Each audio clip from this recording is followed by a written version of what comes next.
भेज करके, और इनकी इतनी गुप्त मंत्रणा राजा के साथ होती थी, और राजा के साथ जो उनकी मंत्रणा होती थी वो देश को चलाने के लिए, देश में हमें क्या करना है, हमें देश के नैतिक मूल्यों को कैसे उठाना है, हमें देश में क्या परिवर्तन लाना है, ये सारी गुप्त मंत्रणाएं शंकराचार्यों के साथ होती।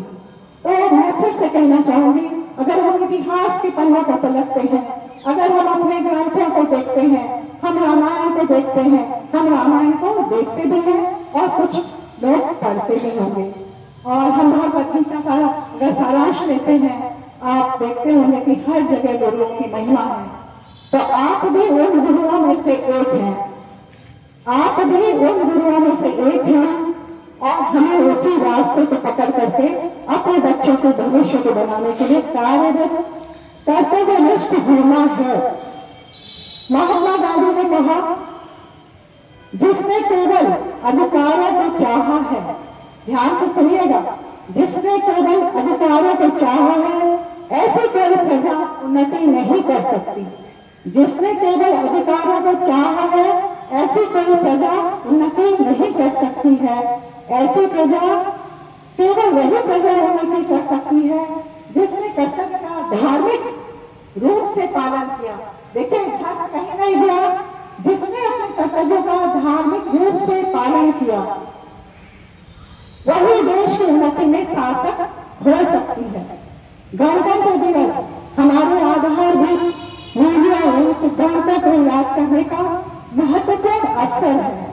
हमारी संस्कृति, हमारी मान्यताएं, हमारे देश की विविधता, हमारी परंपराएं, हमारे लोकतंत्र का अंतर्निहित आयाम है। यह हमारी परंपराओं की विविधता का उत्सव है। भारत राष्ट्र में 140 करोड़ से ऊपर देशवासी एक कुटुंब के रूप में रहते हैं। भारत का यह परिवार विश्व का सबसे बड़ा परिवार कहा जाएगा, और इस सबसे बड़ा परिवार इस उत्सव को सामूहिक उल्लास के साथ एक सरल सहज रूप में एक इसको मनाता है, और ये उल्लास का स्रोत है। यह उल्लास गणतंत्र दिवस के उत्सव में अभिव्यक्त होता है। भारत का महान उल्लास का क्षण दिव्य अलौकिक भगवान प्रभु राम की मूर्ति की प्राण प्रतिष्ठा स्थापना एक ऐतिहासिक समारोह, अकल्पनीय स्वप्न को साकार होते देखा गया। युगांतरकारी आयोजन जन जन की आस्था को व्यक्त करता है। इसके साथ ही भारत में न्यायकारी व्यवस्था का दृढ़ विश्वास उत्पन्न करता है। अगर ये न्याय न होता तो आज अनंत कोटि मर्यादा पुरुषोत्तम श्री राम के प्राण प्रतिष्ठा के साथ मूर्ति का स्थापना न हो पाती। हमारे राष्ट्रीय त्योहार अतीत पर हम विचार से भविष्य की ओर देखते हैं।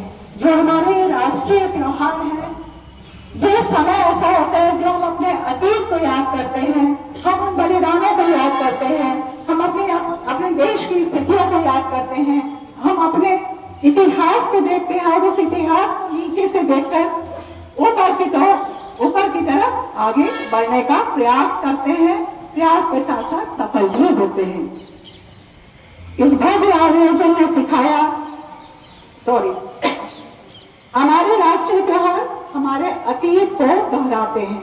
अतीत को दोहराने के साथ साथ हम लोग ऊपर की ओर बढ़ते हैं कर्तव्य निष्ठा के साथ देश की उन्नति के लिए। G20 से जुड़े आयोजनों में विचारों का प्रभाव नीचे से ऊपर की ओर था, और इस G20 के भव्य आयोजन ने सिखा दिया सामान्य नागरिकों को भी गहन एवं अंतर्राष्ट्रीय मुद्दों पर साझेदारी बनाया जा सकता है।